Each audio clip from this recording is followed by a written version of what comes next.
KBS 한민족 방송을 사랑해 주시는 동포 여러분, 안녕하셨습니까? 보고 싶은 얼굴, 그리운 목소리, 이소연입니다. 신이 내린 선물, 9센트 택시를 타는 한국 농촌. 미국의 유력 일간지 뉴욕타임즈의 기사 제목입니다.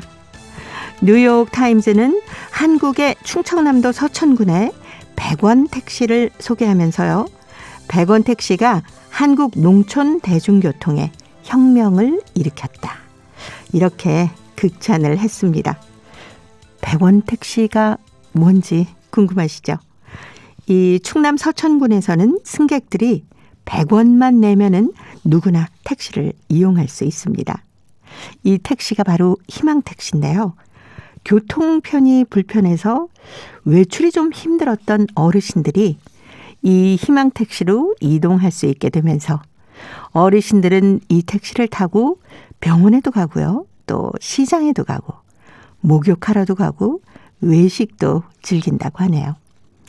뉴욕타임즈는 이 아이디어가 매우 성공적이어서 서천군의 100원 택시가 다른 군으로 확산이 되고 한국 시골 전역의 대중교통을 혁신했다, 이렇게 보도했다고 합니다.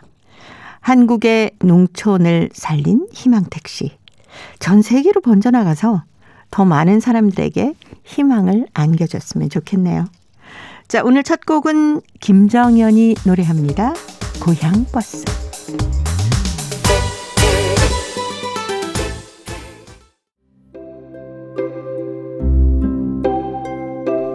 동포 여러분의 편지 사연으로 함께하는 시간입니다. 행복우체통 화요일의 편지 손님은 홍익대학교 글로벌 경영학과 전춘화 교수님입니다. 어서 오세요. 안녕하세요. 100원 택시 기사 보셨습니까? 네, 봤습니다. 네, 너무 좋죠. 정말 감동이에요. 네. 특별히 시골에 사시는 분들은 네. 거동이 대부분은 불편하신 분들도 꽤 그렇죠. 많으시거든요. 네. 저희들이 생각할 때 뭐 1km 정도 그냥 운동 삼아 걷는다는 거는 그분들한테는 아마 100m 걸어가는 것도 힘들 수가 있거든요. 그럼요. 네. 네. 특히 또 농촌 인구가 좀 줄어들면서 버스 노선이 거의 사라지는 곳도 많고, 그렇죠. 버스가 다녀도 하루에 한 두세 번? 네. 뭐 이렇게밖에 다니지 않기 때문에 거의 외출이 굉장히 힘들다라고 그리고 우리가 얘기하더라고요. 보통 생각할 때 외출을 한다면 뭔가 사러 가잖아요. 네. 그러면 갈 때는 가벼운 그로 가도, 그렇죠. 갔다 올 때는 뭔가 들고 와야 되는데 되니까. 버스 정류장에서 누구나 다 집이 가까운 거 아니거든요. 네. 그 무거운 물건을 500m만 끌고 가도 어르신들한테 500m 아니라 200m만 가도 저희들도 설떡거리는데 어르신들 얼마나 힘들겠어요. 네. 그리고 제가 이전에 그 놀러 정정 농촌에 이제 가잖아요. 정말 그 택시 비용이 굉장히 비싼 걸로 않습니다. 제가 기억이 나거든요. 그리고 기다려도 택시가 아니라 정말 한참 기다려야 됩니다. 전화하고 30분 만에 오는 경우도 있고. 네. 왜냐하면 이 마을에 택시가 몇 대 없으니까 전화해서 예약하듯이 해야 되는 그런 기억이 나는데 어르신들한테 너무나 불편한 현실이죠. 그래서 이 기사 보니까 막 감동되는 거예요. 네. 서천군에서는 이렇게 어르신들이 어디 나가시려면 불편한 거, 그걸 어떻게 하면 좀 도와드릴 수 있을까라고 생각을 하다가 100원 택시를 운행하기 시작을 했다고 합니다. 나머지 요금은 군에서 내는 거예요. 맞아요. 그러니까 그 네. 어르신들은 100원만 내면 되니까 전혀 부담 없잖아요. 그러니까요. 그리고 이거 만약 누가 이제 어떻게 보면 그 공적인 내가 이제 그 재능 기부식으로 이렇게 한다면 또 오래 가지 못하는데, 네. 택시 운전하는 분은 자기가 받을 비용을 정부에서 받고 또 이 하시는 분은 또 택시 기사한테 너무 고맙게 생각하고 네. 일석이조인 것 같아요. 예. 그러면 한 달에 뭐 일주일에 한 번 나갈 거 좀 더 생각해서 두 번 나갈 수도 있고. 나갈 수도 그렇죠. 있고. 네. 이 코로나 시기에 사람 만나기도 어려운데 가끔 친척 집에라도 가서 마스크를 쓴 채라도 뭔가 얼굴이라도 보고 오고 싶은 그런 경우 있지 않겠습니까? 네. 그리고 네. 보니까 서천군의 대부분이 65세 이상이면 네. 사실 물건 살러 가는 것도 있지만 아파서 종종 병원 다녀와야 되는 맞아요. 분도 있고 네. 또 혼자서 독거노인 분들이 많이 계실 수 예. 있거든요. 그렇기 때문에 이분들은 사람을 만나야지 만나지 않으면 이 시간 오래 지나면 사실 심리적으로 좀 굉장히 그럼요. 외롭고 해서 우울증도 병이 생기기 예, 쉽고. 맞습니다. 그리고 저는 이제 중국의 또 이제 그 동포 마을에 보면 네. 마을에 예를 들어 100호가 있다면 이 100호 안에서 사람들 거의 없어 한 20호가 남아 있는데 20호 네. 안에서 거의 80호가 어르신들이에요. 그러면 어떻게 보면 집은 많은데 사람이 없어요. 그래서 종종 그렇죠. 어떤 분이 계시는가 하면 이 노인 독보저 같은 곳에서 일주일 한 번씩 나오던 분이 안 나온다. 그러면 당장 찾아가는 거예요. 그렇죠. 그래서 이걸 보면서 기사 네. 안에서 보니까 일주일에 한두 번씩 타고 있는 사람이 만약 어르신이 연락 안 온다. 그럼 당장 택시 기사가 이제 뭐 군이나 어디 보고해서 같이 가보는 거죠. 그러면 어떤 문제를 또 이제 빨리 해결할 수 있지 않을까. 여러 면으로 너무 좋은 네. 아이디어입니다. 네. 이 버스를 이용한 한 어르신이 바로 이걸 신의 선물이다. 이렇게 표현을 하셨대요. 아, 신이 내린 저 얼마나 좋았으면 네. 신이 내린 선물이다. 예. 아마 뉴욕타임스가 이렇게 대대적으로 보도를 한 거는 미국같이 또 땅덩이가 넓어서 맞아요. 뭐 그런 곳에서는 상상도 할 수 없는 그런 일이기 때문에 훨씬 더 크게 보도가 되지 않았을까라는 생각도 들고 한국인들의 그 따뜻한 정이 여기에 다 묻어 있는 것 같아서 정말 서천군에게 너무 감사합니다. 네. 그 기사를 보니까 서천군의 시작으로 해서 네. 지금은 79개 군에서 네. 이거를 시행을 하고 있고 희망의 공공 뭐 택시 뭐 이런 네네. 식으로 지금 가고 있는데 너무 좋은 것 같아요. 네. 이렇게 100원 택시 신이 내려준 선물 잘 이용하셔서 우리 많은 어르신들이 좀 병원에도 편히 다니실 수 있고 시장도 한 번 나갈 거 두 번 나가셔서 좀 물건도 사고 사람들 얼굴도 보면서 네. 좋은 시간을 좀 보내셨으면 하는 바람이 듭니다. 이게 좀 세계적으로 유행이 되지 않을까라는 생각도 드네요. 한국의 많은 이전에 중국에서 보도할 때 보면 네. 신농촌 프로젝트 이렇게 네네. 얘기를 하거든요. 한국의 새마을 운동이라 얘기하는데 신농촌 운동에 따라 배울 점이 너무 많은데 현대에 와서 이런 거는 정말 중국 농촌에도 많이 필요한 부분입니다. 그래서 어떻게 보면 많이 홍보해서 와서 배우고 또 뭔가 또 경제 활성화도 네. 좀 시키고 이럴 필요가 있는 것 같습니다. 네. 자, 오늘 행복우체 통해 버스 기사님하고 친해진 얘기가 들어와 있습니다. 중국 길림성 왕청현의 신정철 씨, 브로맨스 나와 4호선 버스 기사 장따리라는 글인데요. 제가 먼저 소개해드리겠습니다. 2021년 1월 1일부터 내가 사는 치벽한 현성에도 공공버스 회사가 설립되면서 선로차가 사통팔달하게 도로의 곳곳을 누비며 달리게 되었다. 직장이 현성의 북쪽 끝에 있어서 다니기 불편하던 차에 이러한 대중교통시설이 개통이 된 것은 그야말로 국가의 해민정책이 동북의 소수민족 편벽한 지역까지 케어해주고 있다는 사실에 마음이 따뜻해진다. 지난 4월 초부터 4호선을 타는 게 시간상 나의 출근 시간과 맞물릴 뿐 아니라 버스 정류소 도착 시간도 비교적 정각이라는 것을 알게 되면서 내가 아침 출근 시 애용하는 베스트 선로로 확정이 되었다.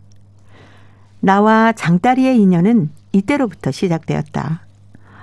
몇 번 타면서 관찰해 보니까 원칙은 철저히 지키면서 여러 부류의 사람들과 일상적인 대화를 나누는 것을 매우 즐겨하는 것 같았다. 4월 초부터 몇 주간 거의 4호선을 타고 다녔는데 딱 한 번은 간발의 차이로 그 버스를 놓쳐버리고 말았다. 이튿날 다시 그 버스를 탔는데 버스 기사가 나한테 이렇게 말하는 것이었다. 저기 선생님, 어제는 보이지 않던데요? 혹시 무슨 일이라도 있었던 건가요? 나는 내가 버스를 놓친 경우를 설명을 했다. 아, 그러셨어요. 저는 또 매일 타신 선생님이 안 타시니까 일하는 내내 마음속으로 무엇을 빠뜨린 것 같아서 다른 승객들과 선생님 얘기를 하였대요. 아이고 그러셨군요. 혹시 전화번호가 어떻게 되세요? 위챗 친구로 추가할게요. 콜? 아, 좋죠. 당연히 콜이죠. 오케이. 이렇게 되어 나와 장딸이는 4호선 버스를 계기로 탑승객과 기사의 신분으로부터 여러 가지 대화도 서슴없이 나누는 조선족과 한족이라는 민족을 뛰어넘는 친구로 신분 세탁을 하게 되었다. 오늘도 아침 6시 30분부터 저녁 5시 30분까지 장딸이는 공공버스를 운전하면서 도로 위를 도정신에서 달리고 있다. 나는 아침 7시 좌우에 그의 버스를 한 번 타게 되는 그의 승객이면서 또한 친구이기도 하다. 나와 장딸이는 우리가 살고 있는 이곳을 위해서 각자의 소임을 완성하기 위해서 열심히 일하고 있는 근로자들이면서 또한 각자의 가정과 사회 구성원이기도 하지만 지금은 서로를 알아봐주는 친구가 되었다는 점이 4호선 공공버스를 타면서 제일 큰 수확인 것 같다. 친구여, 장딸이 우리의 우정 forever 이런 글을 보내주셨습니다. 매일 똑같은 버스를 타면 정말 혹시라도 누가 안 타면 궁금하잖아요. 그렇죠. 네. 또 특별히 이게 그 어떻게 보면 도시 같은 경우에는 워낙 많은 사람 타니까 네네. 또 기억을 한 번 한 번씩 다 기억하기는 쉽진 않은데 이곳은 공공버스가 없다가 생겼으니까 타는 사람이 어느 정도 한정되어 있잖아요. 그렇죠. 근데 막 부러워요. 왜냐하면 저도 출근할 때 네. 항상 같은 버스를 타는 학교 버스 타는데 네네. 기사님들하고도 이렇게 앞에 탈 때는 종종 많이 친해지거든요. 그렇습니다. 막 이 말 저 말 얘기도 하고. 네. 근데 이제 막 카톡 친구 추가하고 이러진 않았는데 이분은 이제 위챗 친구 추가해서 친구가 됐잖아요. 네. 어떻게 보면 너무 두 분이 다 재밌는 분인 것 같아요. 네. 그리고 한 분은 또 조선족이고 네. 장딸이라고 하는 기사분은 또 한족이시니까. 그렇죠. 특별히 이제 연세가 한 60대 정도 되면 저희 네. 부모님은 한 70대잖아요. 좀 늦은 나이에 그 조선말을 배우니까 조선말 중국말 할 때는 그냥 발음도 틀리고 문법도 틀리고 네. 유창하시는데 막 틀리게 말씀을 하세요. 근데 아마 지금 이 선생님도 보면 만약 조선족 마을에 사셨다면 조선말도 훨씬 잘하니까 중국 그렇죠. 친구가 그렇게 많은 건 아니거든요. 네. 근데 중국 동북 삼성 중에 아직 뭐 버스 같은 게 이렇게 공공버스가 들어가지 않는 곳도 있겠어요. 워낙 거리들이 많이 떨어져 있으니까. 어떻게 보면 워낙 또 땅이 넓잖아요. 거기다가 네. 이렇게 너무 그 가족분들이 좀 적게 사는 곳은 그렇죠. 어떻게 보면 그 공공버스를 타는 곳까지는 우리가 얘기하는 택시나 네. 아니면 그렇게 해서 나오는 경우가 있어요.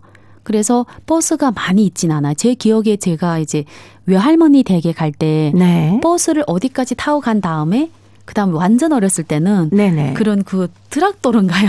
그거를 가지고 트랙터, 네네. 네. 삼촌이 데리고 와서 픽업하는 거 기억나거든요. 네. 아니면 걸어가야 돼요.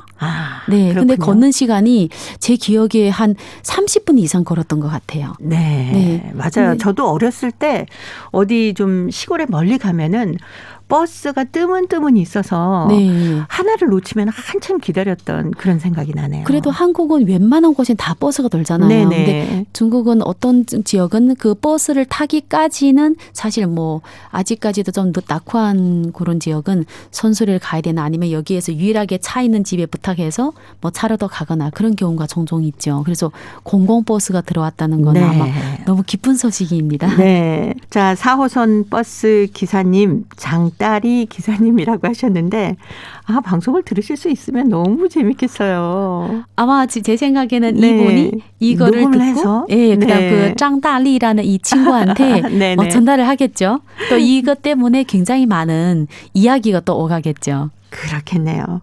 이 브로맨스가 뭡니까 하시는 분이 계실 것 같은데 그 남성들 간에 아주 친밀하고 깊은 우정 뭐 이렇게 설명을 해드려도 될는지 모르겠습니다. 두 분이 뭐 다른 민족이잖아요. 조선족하고 네. 한족인데도 맞습니다. 이렇게 진정한 친구가 될 수 있는 건 그만큼 서로에 대한 배려 또 사랑 이런 게 있어서 가능한 거 아닙니까? 동북 삼성이나 이제 그 변강 지역 중국은 대부분은 네. 소수민족과 한족이 같이 통합해서 살기 때문에 네. 한족도 종종 이제 말을 알아듣는 친구들도 있고 그렇거든요. 그래서 어릴 때는 막 서로 싸우고 이러다가 네. 어른 되면 다 친합니다. 그래서 어떻게 보면 한국은 뭐 다민족 뭐 다문화 이랬는데 중국 네. 자체가 다민족 국가니까 그렇죠. 근데 어떻게 보면 굉장히 친하는 것도 쉽지는 않지만 좀 더 쉽게 서로 이렇게 배려하고 다가가는 면이 많습니다. 네. 오기택의 노래로 함께 들어볼까요? 고향의 정.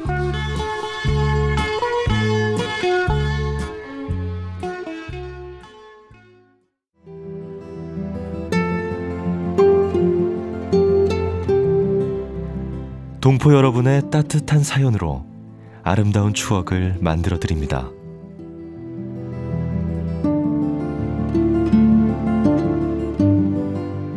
보내실 곳은 대한민국 서울특별시 영등포구 여의공원로 13 KBS 한민족방송 보고 싶은 얼굴 그리운 목소리 담당자 앞이고요.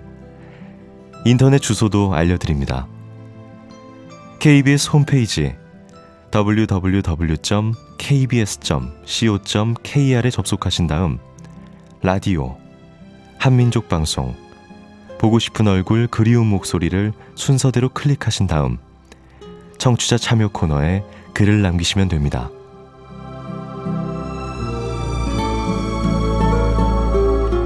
정다운 이야기와 아름다운 음악이 있는 보고 싶은 얼굴 그리운 목소리, 동포 여러분과 늘 함께하겠습니다. 화요일에 행복우체통 홍익대학교 글로벌 경영학과 전춘화 교수님과 함께하고 있습니다. 오늘 두 번째 사연 중국 산서성 위남시 안혜월 씨가 보내오셨습니다. 위남 사람들이란 글인데요. 전춘화 교수님이 소개해드립니다. 강서성 소주시에서 한 15년 살다가 아들이 사업 때문에 산서성 위남에 와 정착하게 되었다. 아름답기로 소문난 무리도시 소주에서 위남시에 오자 나는 모든 것이 마음에 들지 않았다. 이것저것 비켜보며 도저히 정을 붙일 수가 없었다. 아들은 어차피 영원한 정착지도 아닌데 왜 그러냐면서 좋은 생각만 하라고 하였다. 그리고 말하기를 위남시가 남방 대도시와 풍경은 달라도 이곳 사람들은 인간미가 짙고 선량하다고 하였다. 공장의 직원들 보아도 회사 관리 계층과 아주 공손하고 예의 밝다고 하였다. 좌우간 회사 일은 내가 알 바가 아니고 서북 황토고원이 메마른 기온 때문에서인지 나는 성견을 앞세우고 주위 사람을 낯선 눈초리로 이식하고 조심하였다. 항상 엘리베이터에서 사람을 만나도 잘못 부딪혀 실수할까? 언어도 안 통하는데 시끄러운 일이라도 생길까봐 노심초사하였다. 그런데 상상 이외로 엘리베이터에서 오르고 내릴 때 나이 들어 보이는 나에게 공손히 자리를 내어주는 건 물론이고 심지어 바깥으로 통하는 큰 자동문을 뒤에서 나가는 내가 무사히 나갈 때까지 몸으로 받쳐주고 자기네들은 나중에 나온다.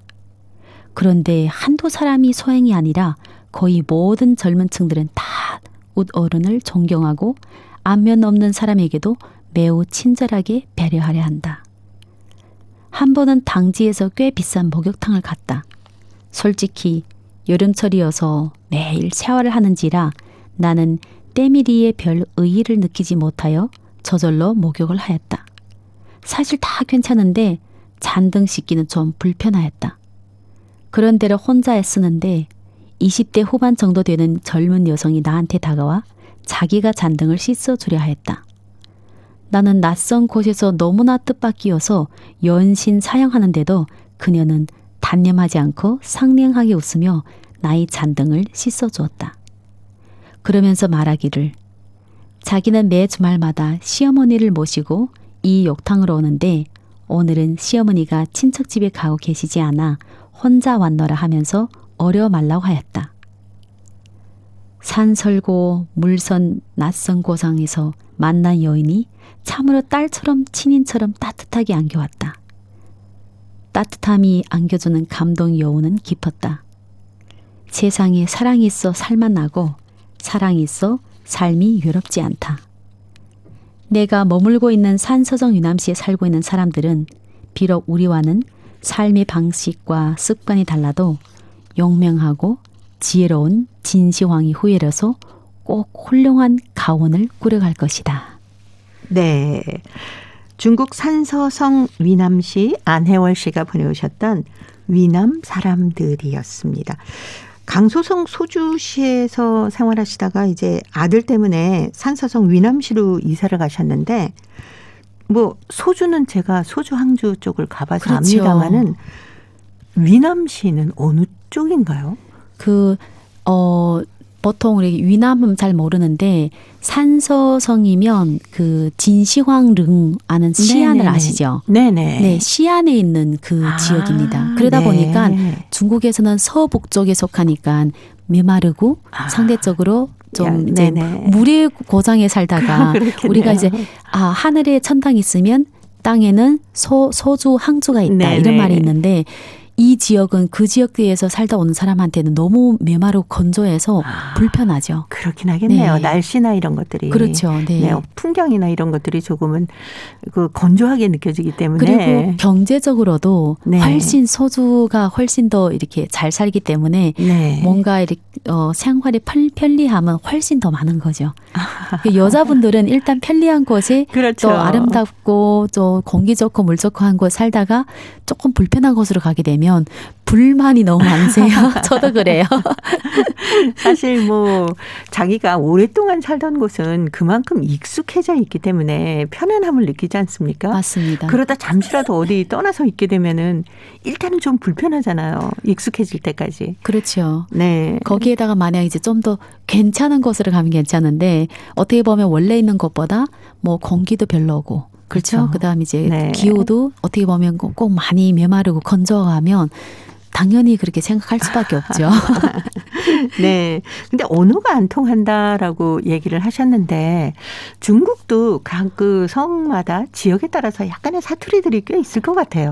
사투리 꽤 있는 게 아니라 네. 굉장히 많고요. 그리고 사투리 일부 사투리들은 특별히 이제 저는 북방이잖아요. 남방에 있는 소주의 사투리는 못 알아듣습니다. 그 소주 정도로. 항주 그리고 네. 산서성도 그 방언이 그나마 알아듣지만 또 본인들이 방언이 강하다 보니까 언어 소통할 때 그렇게 자유자재로 대화를 할 수 있고 이런 거 아닙니다. 그래서 한국은 사투리가 어떻게 보면 웬만한 건 다 알아듣잖아요. 근데 중국은 사투리가 완전 다른 나라 언어처럼 느껴지는 사투리도 많습니다. 네. 사실 저도 그 충청도에서 근무를 한 적도 있었고 네. 또 경상도 쪽에도 가봤는데 처음에 경상도 갔을 때는 말이 너무 빠르고 막 마치 외국어처럼 들려가지고 그렇죠. 한참 고생을 했던 네. 기억도 나네요. 근데 지금 목욕탕에서 있었던 일을 잠시 써주셨는데 이런 거 보니까 역시 참 어느 곳에 가든지 따뜻하고 사랑이 가득한 사람들은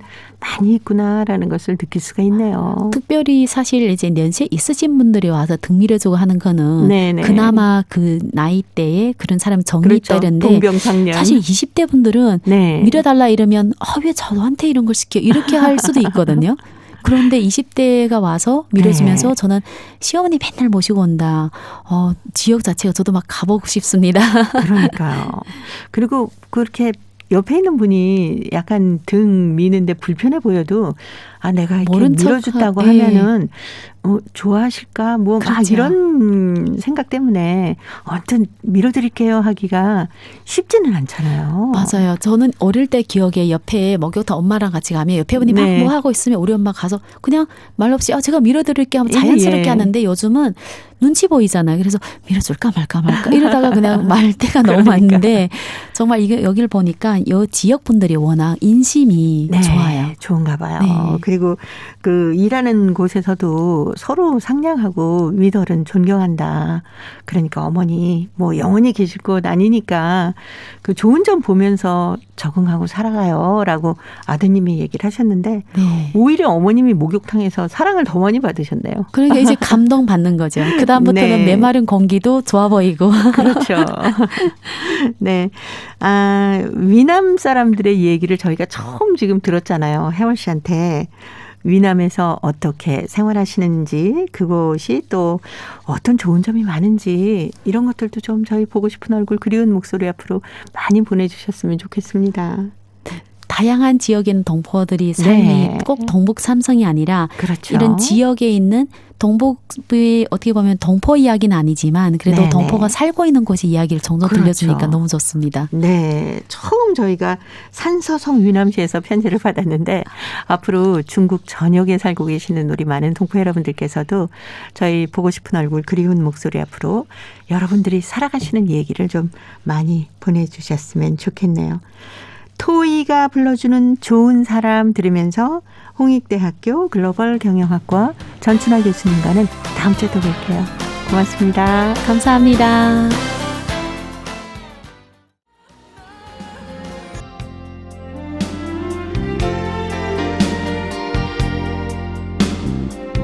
KBS 한민족 방송은 7천만 온결어의 꿈을 담습니다. 지구촌 곳곳으로 뻗어나간 한민족의 중심 채널 KBS 한민족 방송은 더 나은 미래를 위한 초석이 되고자 합니다. 여기는 대한민국 서울에서 보내드리는 KBS 한민족 방송입니다.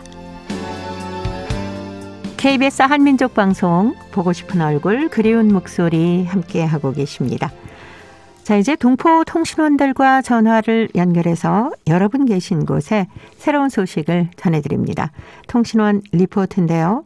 오늘은 중앙아시아 카자흐스탄과 러시아 살린 지역의 소식 준비했습니다. 먼저 카자흐스탄으로 가볼까요? 김상욱 통신원 전화 연결됐습니다. 김상욱 통신원 안녕하셨습니까? 예, 안녕하세요. 반갑습니다. 한국의 이 먹자 골목의 음식들이 카자흐스탄 국민들 식탁에서 펼쳐지고 있다면서요? 네, 정확하게 말씀드리면 그만큼 우리 한식이 카자흐스탄에서 인기가 많다는 이제 이야기인데요. 네. 지난달 24일에 개강한 한식 강좌에서 또 이를 확인할 수 있었습니다. 한국문화원이 주최한 한식 강좌는 이제 9월 24일 개강했고요. 11월 26일까지 총 이제 10주간 이제 진행이 됩니다. 네. 주제별로 이제 준비된 다양한 요리들이 온라인 플랫폼, 그러니까 이제 유튜브를 통해서 선보여지는데요. 지난 6월에 진행된 온라인 한식 콘테스트를 통해 우리 카자흐스탄 국민들이 굉장히 큰 참가, 그리고 성원, 그리고 또 우리 한식에 대한 어떤 그런 관심, 그런 걸 보였거든요. 네. 여기에 또 답하기 위해서 다시 한 번 더 강좌를 열었습니다. 문화원은 한식 강좌에서 매주 다양한 주제를, 예를 들면 한식 반찬, 또 국물 요리, 길거리 음식 등 14가지 요리를 이제 선보였습니다. 10월에는요, 한식 반찬으로 이제 닭갈비, 소고기, 감자조림, 떡갈비, 홍합무침, 쭈꾸미 볶음, 이런 것들도 배울 수 있습니다. 네. 그리고 11월에는요, 한식 국물 요리로 소고기 묵국, 시금치, 두부, 그리고 된장국, 그리고 한국의 이제 길거리 음식이라는 주제로 이제 비빔국수, 김말이, 라볶이, 정말 다양하죠. 네. 계란, 기단, 김밥, 야채, 튀김 요리, 야채, 오징어, 고추 튀김 요리, 이런 것들도 이제 선보일 예정입니다. 예. 그래서 이번 한식 강좌를 통해서 한국의 먹자 골목이 바로 카자흐스탄 사람들 식탁 위에 정말 펼쳐질 예정이라고 이렇게 말씀드릴 수가 있습니다. 이번 한식 강좌는요, 수도 누르술탄 소재의 이제 식당과 또 조리학교 요리사가 아주 다양한 한식을 선보일 거고요. 기존의 이제 한식 조리법을 소개하는 것은 물론이고, 카자흐스탄 사람들을 위한 고추 또는 이제 고추장의 양으로 맵기를 조절하는 그런 다양한 팁들도, 꿀팁도 이제 전할 예정입니다. 네. 이 카자흐스탄이 바다가 없는 내륙 국가잖아요. 그러면 우리의 그 해산물 요리에도 관심이 많을 것 같은데 어떻습니까? 네, 맞습니다. 카자흐스탄은 아시다시피 한반도에 한 14배 정도 되는 큰 땅을 가진 나라지만요. 네. 유라시아 대륙 한가운데 있다 보니까 바다에 접해 있지 못합니다. 그래서 이들에게 이제 해산물이라는 식재료가 사실 좀 다소 낯설기는 하지만요. 우리 한식의 다양한 해산물 요리에 무척 관심이 많습니다. 특히 최근에는 또 건강에 대한 관심과 더불어서 수산물에 대한 수요가 실제로 증가하고 있습니다. 그래서 이제 이번 한식 강좌에서도 홍합 무침 아까 말씀드렸지 않습니까? 네. 고기 볶음 요리를 모여가지고요. 전 세계에서 우리 1인당 수산물 소비량 1위인 우리 한국의 다양한 맛있는 해산물 조리법을 소개하고 있습니다. 또한 한국의 거리 음식 강좌는요. 평소 직접 한식을 만들어 보고 싶었지만 어렵다고 생각했던 이들에게 이제 좋은 기회가 될 것입니다. 특히 11월에 11월에 이제 할 요리인 계란 지단 김밥은요. 밥 대신에 계란 지단을 넣어서 탄수화물 줄이고 또 단백질 섭취를 늘리는 한국에서 유행하는 아주 다이어트 음식으로 수강자들에게 아주 색다른 한식 요리가 될 것입니다. 자, 중앙아시아 카자흐스탄의 한류 음식 열풍에 대한 소식 함께 들었습니다. 김상욱 통신원이었습니다. 재미있는 소식 잘 들었습니다. 네, 감사합니다. 네, 고맙습니다. 자, 이어서 러시아 살린으로 가보겠습니다. 배순신 통신원 만나보겠습니다. 배순신 통신원 안녕하셨습니까? 네, 안녕하세요. 반갑습니다. 네, 저도 반가워요. 네. 살린 동포들 중에 올해 한국에서 이 한국으로 영주 귀국할 동포들과 또 정착 지원 사업 선정 대상자 명단이 공개됐다면서요? 지난 9월 30일 주 유른사갈린 한국 영사 출장소 사이트에 드디어 2021년 사할린 동포 영지귀국 및 정착 지원 사업 선정 대상자 명단이 올랐습니다. 이미 영지귀국한 사할린 동포 1세대의 동반 가족은 대한족 집자사에서 사할린 동포를 통해 통지를 했다고 합니다. 또한 10월 중으로 금년도 영지귀국 확정자를 대상으로 국내 입국 및 국내 생활 관련 정보 안내할 예정입니다. 상세 일정은 추후 공고한 홈페이지를 통해 공지할 예정이라고 합니다. 네. 그리고 사할린에서 한국 영화제가 열렸다면서요? 네. 유른사할린스크시를 포함해 러시아의 28여 개 도시에서 모든 스타 한국 영화제가 동시에 펼쳐졌습니다. 지난달 9일부터 10월 3일까지 유른사할린스크시의 깜사몰리스 영화관에서는 한국에서 여러 해에 걸쳐 인기를 누린 영화 9개 작품이 상영되었거든요. 사또, 가려진 시간, 살인의 추억, 오직 그대만, 암살, 택시운전사, 내부자들, 끝까지 간다, 영화는 영화다 등 작품들이 상영되었습니다. 추측에 따르면 영화제의 주요 목표는 최근 수십 년 동안 한국 영화의 발전은 탐구하고 그 성공의 비결과 가치를 관객들에게 보여주는 데 있습니다. 네. 오늘 살린 지역 소식은 여기까지 듣도록 하겠습니다. 배순신 통신원이었습니다. 소식 잘 들었습니다. 네, 감사합니다. 네, 고맙습니다. 이 살린 동포들 중에 올해 한국으로 영주 귀국할 동포들 그리고 정착 지원 사업 선정 대상자 명단이 발표가 됐다고 합니다. 영주 귀국한 살린 동포 1세대의 동반 가족은 대한적십자사에서 살린 동포들을 통해서 직접 통지를 한다고 하네요. 또 10월 중으로 금년도 영주 귀국 확정자를 대상으로 국내 입국과 또 국내 생활 관련 정보를 안내할 예정이라고 합니다. 또 아마 살린 동포 여러분들 한국 영화 참 좋아하시는데 한국 영화제도 열렸다고 하네요.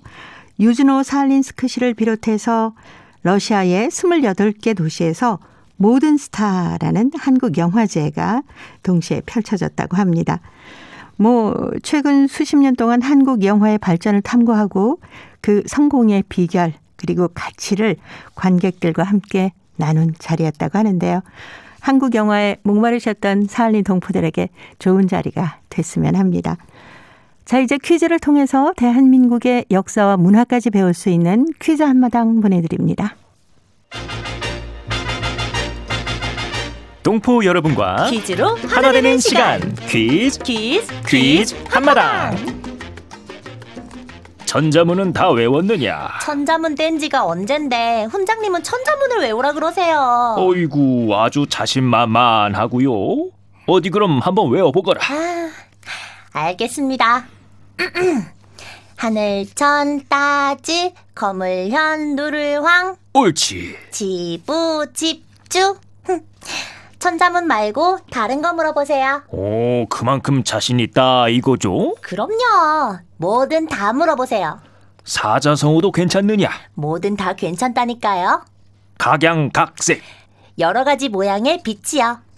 그러니까 다양한 모습을 나타내는 말입니다. 오, 맞았느니라. 좀 더 어려운 걸로 내주세요. 경거망동하지 말거라. 경거망동. 경거망동이라는 것은 도리나 사정을 생각하지 않고 경솔하게 행동하는 뜻입니다. 옳거니. 그럼 천고마비는 무슨 뜻인지 아느냐? 천고마비라 많이 들은 말인데. 하늘 천자에다 높을 고자 마가 이것 아닌가요? 맞느니라. 비는 살찔 비 맞죠? 그래. 어디 해석을 한번 해보거라. 하늘이 높고 이것이 살찐다. 그러니까 이것이 살찌면 이것 타고 제주도로 놀러 가야죠. 응? 제주도는 왜? 제주도에 이것이 많이 나잖아요. 뭐야 이 녀석아? 훈장님이 천고마비에 대해서 물어봤는데 뜻은 해석을 했지만 의미까지는 얘기를 못했네요. 네, 그러게요. 천고마비란 오곡백과가 무르익은 가을이 풍요롭고 넉넉하다. 이런 의미라고 할 수 있죠. 그러게요. 여기에 나오는 이것은 가축의 하나이고요. 인간과 아주 친숙한 동물이죠. 이것은 현재에도 전 세계에서 널리 사육되고 있는데요. 기원전 5,000년 전후에 카자흐스탄 북부의 보타이 지역에서 가축화된 것이 최초라고 합니다. 이것의 몸은 달리기에 알맞도록 네 다리와 목이 길고요. 얼굴도 아주 길어서 얼굴이 긴 사람을 이것 같다고 하기도 하죠. 이것은 산업혁명 이전까지는 육상교통수단으로 널리 쓰이기도 했고요. 군마나 밭갈이용으로 사용되기도 하고요. 최근에는 스포츠용으로 이용되기도 합니다. 자, 여기서 문제 나갑니다. 가을을 천고마비의 계절이라고 하는데요. 천고마비란 하늘은 높고 이것이 살찐다는 뜻입니다. 오곡백과가 무르익은 가을이 풍요롭고 넉넉하다는 의미입니다. 천고마비에서 마에 해당하는 동물은 무엇일까요? 자, 보기 드립니다. 1번 말, 2번 도깨비, 3번 거북이. 정답을 보내주신 분 가운데 일주일에 한 분 추첨해서 소정의 상금이나 상품을 보내드립니다. 퀴즈 한마당 지금까지 성우 유선일, 한희정이었습니다. 네. 하긴 저도 제주도에 가서 이것을 타봤는데요. 처음에는 조금 무서웠지만 조금 타고 나니까 즐겁긴 하더라고요. 사람이 태어나면 서울로 보내고 이것은 제주도로 보내라. 이런 말이 있습니다. 제주도가 아무래도 이것이 많이 나기 때문에 이런 말이 생긴 거겠죠. 이것은 또 지능이 아주 높은 편에 속하는 동물인데요. 기억력까지 뛰어나서 어느 장소에서 무엇이 일어났는지까지 기억을 한다고 합니다. 요즘에는 이것을 활용한 스포츠 아니면 사극에서 이것을 타고 다니는 것을 많이 볼 수가 있습니다. 동포 여러분 계신 곳에서는 아직도 이것을 기르는 분들이 있는 것으로 얘기를 들었는데요. 이것에 대한 이야기도 행복우체통으로 보내주시기 바랍니다. 정답은 찾으셨겠죠? KBS 홈페이지에 접속하시고 라디오 한민족 방송 보고 싶은 얼굴 그리운 목소리를 순서대로 누르시면은 청취자 참여란이 있습니다. 여기에 정답도 적어주시고 행복우체통의 사연도 많이 보내주시기 바랍니다.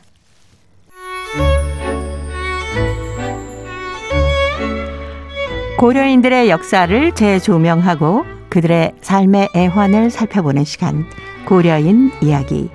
사단법인 고려인 마을 역사유물전시관의 김병학 관장님 전화 연결해서 만나보도록 하겠습니다. 관장님 안녕하셨습니까? 네, 안녕하십니까? 저희가 홍범도 장군 봉오동 전투 청산리 전투 승리로 이끈 건 뭐 너무 잘 알고 있습니다만은 지난 시간에는 또 봉오동 전투 활약상 듣지 않았습니까?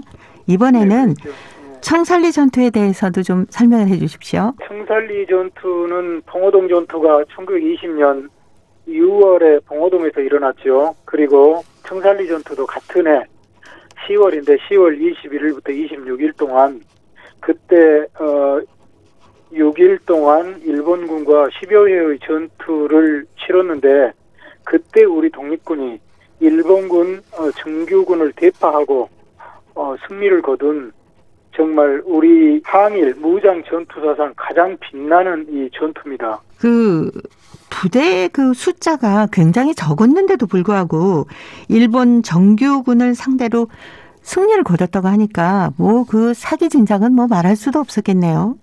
예, 그렇습니다. 그때 일본군 37여단 15,000명과 우리 독립군 3,000여 명이 이렇게 전투를 치렀거든요. 우리는 주력 부대가 김자진의 북로군정소군 1,600명, 그리고 홍범도 장군의 대한독립군단 1,400여 명, 합해서 도합 3,000명밖에 안 됐는데 일본군 한개 37여단에 15,000명이 되는 그 많은 수와 전투를 치러가지고 10월 21일부터 26일 동안 10번 정도 전투를 치렀거든요. 그런데 그 과정에서 일본군 연대장을 비롯해서 1,200여 명을 사살하고 1,800여 명의 이렇게 상해를 입힌, 그러니까 3,000여 명을 이렇게 사살한, 이건 뭐 역사적으로도 전무후무한 이런 대승리였고요. 또 일본군 정규군과 우리 독립군 부대가 붙은 전투로도 그렇지만은 당시에 일본군을 상대로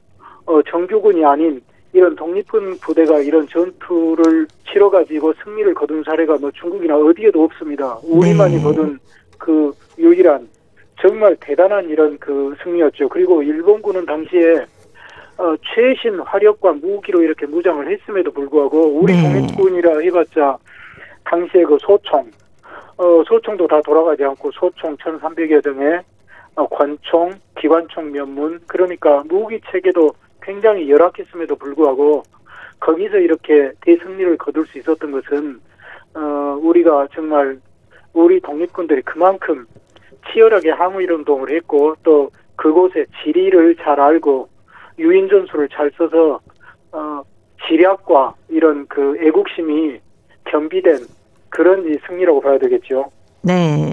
일본군이 15,000명이고 우리 군이 3,000이라고 하면 거의 뭐 5배 수준의 일본군을 그렇게 대파할 수 있었던 것은 작전도 참 대단했다 이런 얘기 많지 않습니까?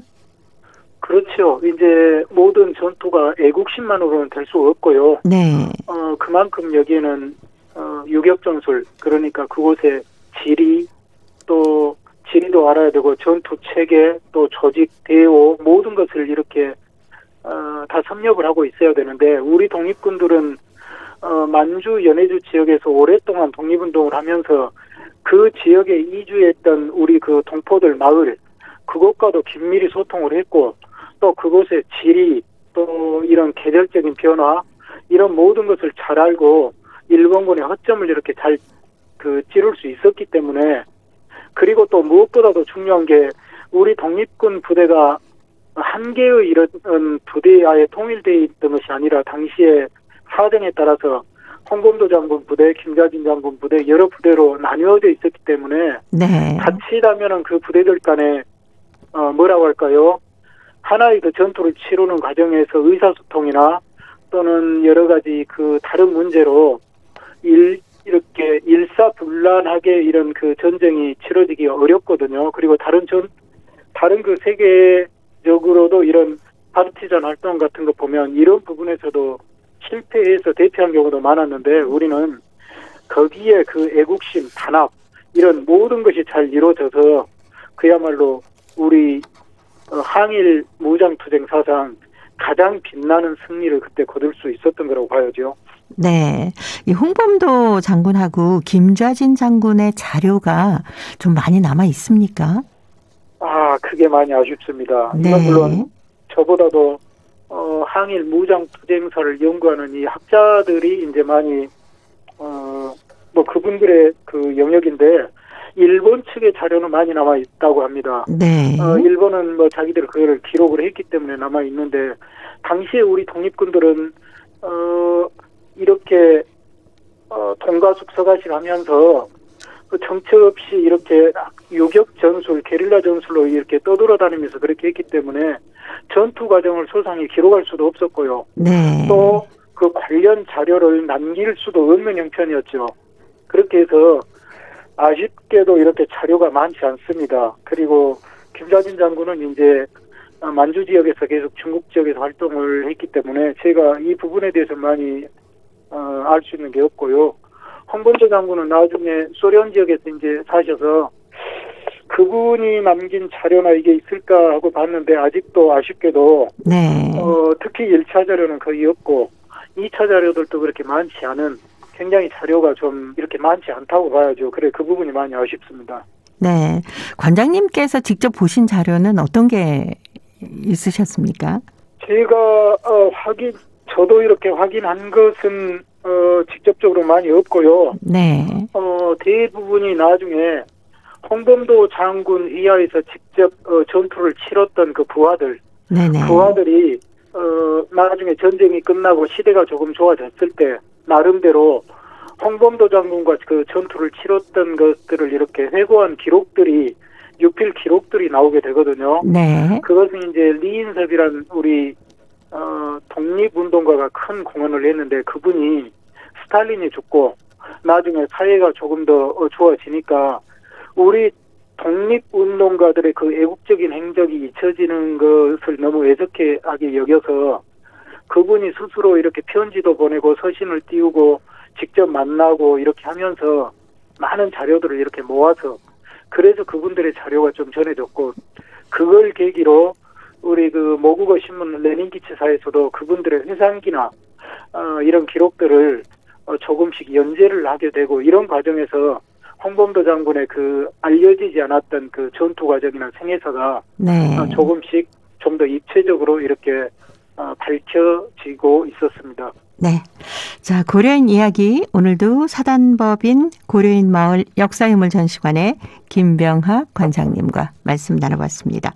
다음 주에 뵙겠습니다. 네, 안녕히 계십시오. 네, 고맙습니다. 별 셋이 불러주는 독립군가 들으면서 저도 인사드립니다. 함께해 주신 동포 여러분 고맙습니다.